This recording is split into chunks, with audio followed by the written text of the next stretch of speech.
Вы заметили, как много стало музыкальных коллективов и разных исполнителей? Глобальная сеть под завязку забита всякими миловидными певицами, бойс-бендами наподобие корейских, и даже исполнители с необычными тембрами тоже уже перестали быть уникальными. Их стало так много, что мы их просто не запоминаем. Ну, помимо тех, кто нам нравится, естественно. И если раньше, чтобы петь, нужно было обладать красивым, запоминающимся голосом и при этом уметь этим голосом пользоваться, то с наступлением цифровой эпохи все стало намного проще. Итак, с вами Юрда, и сегодня я расскажу вам о тюнинге вокала. Ну или, проще говоря, об исправлении голоса.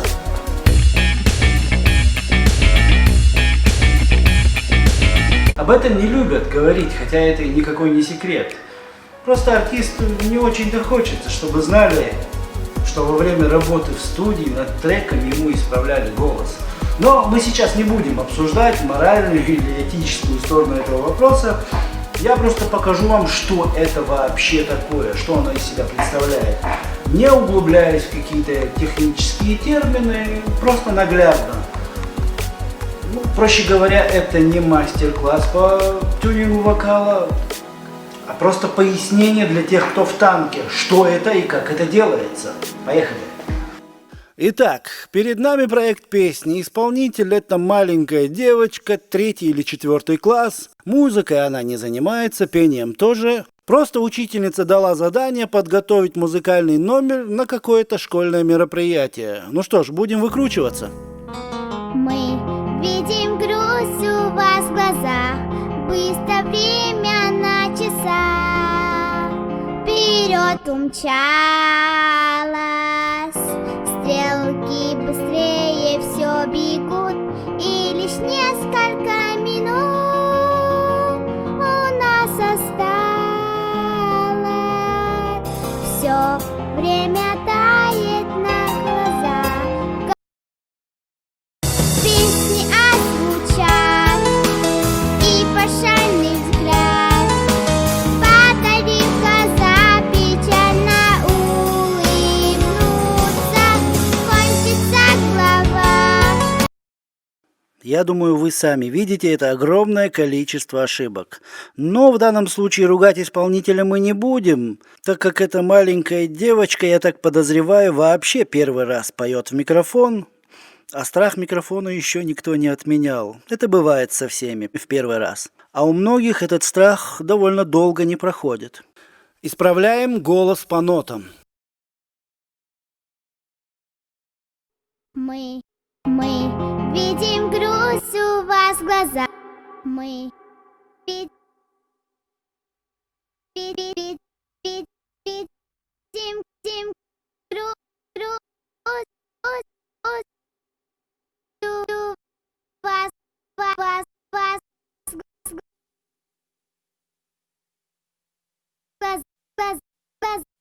вас глаза. Мы видим грусть у вас в глазах.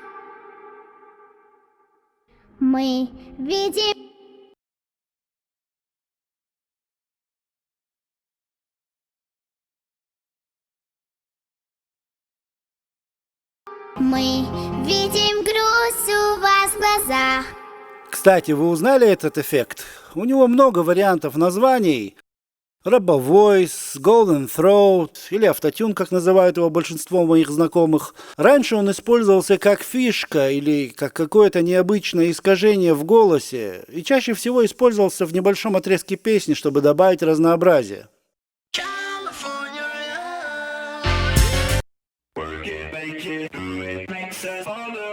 А вот теперь нередко этот эффект используется, чтобы скрыть искажения, которые появились вследствие самого исправления голоса.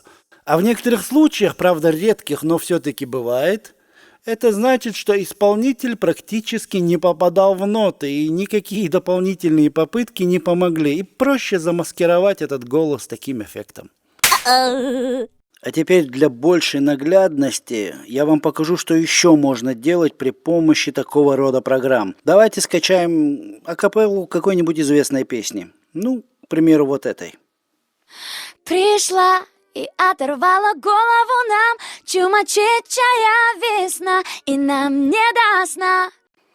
И после небольших манипуляций получаем вот.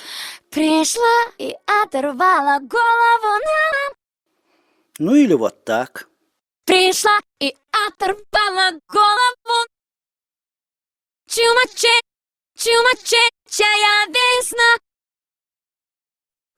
А теперь сделаем сам голос немного красивее.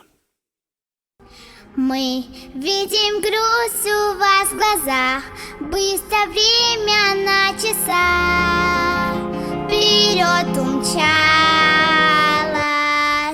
Стрелки быстрее все бегут, и лишь несколько минут у нас осталось.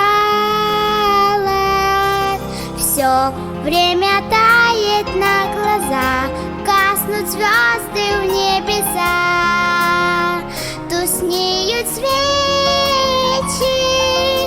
и остается нам опять с нетерпением ожидать. Вот так примерно и происходит тюнинг вокала. Я, конечно, все сделал бегло, не заморачиваясь на мелкие детали, над которым иногда приходится работать даже больше, чем над самими нотами в голосе. Ну, всякие вдохи, выдохи, подходы, удлинения, укорачивания фраз и так далее. Подводя итог, я скажу, что я абсолютно не против таких инструментов. Особенно это актуально для детей или для людей, которые музыкой, по сути, и не занимаются. Кому не хочется поздравить песней маму, близких, а петь ты не умеешь. Почему бы и не использовать? Да и музыкантов это касается, идеально не поет никто. Небольшой перепад настроения или легкое недомогание, и ты уже не споешь как надо. Но дело в том, что с профессиональными исполнителями несложно работать. Мастерство обычно делает свое дело. 2-3 дубля максимум, и работнику на студии остается просто немного обработать голос, чтобы он стал ярче, отчетливее, красивее, что ли. А вот с любителями бывает сложно, и зачастую исправление и обработка самого голоса занимают большую часть работы над самой песней.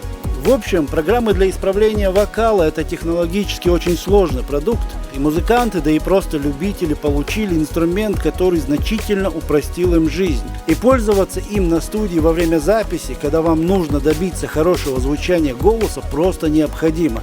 Ну и перед тем, как закончить, хочу озвучить свое субъективное мнение. Пользоваться такими программами можно и нужно, но музыкант, который считает себя профессионалом и зарабатывает себе этим на жизнь, должен петь живьем. С вами был Юрт. Да, если вам понравилось или вы открыли для себя что-то новое, комментируйте, подписывайтесь. У нас еще много секретов.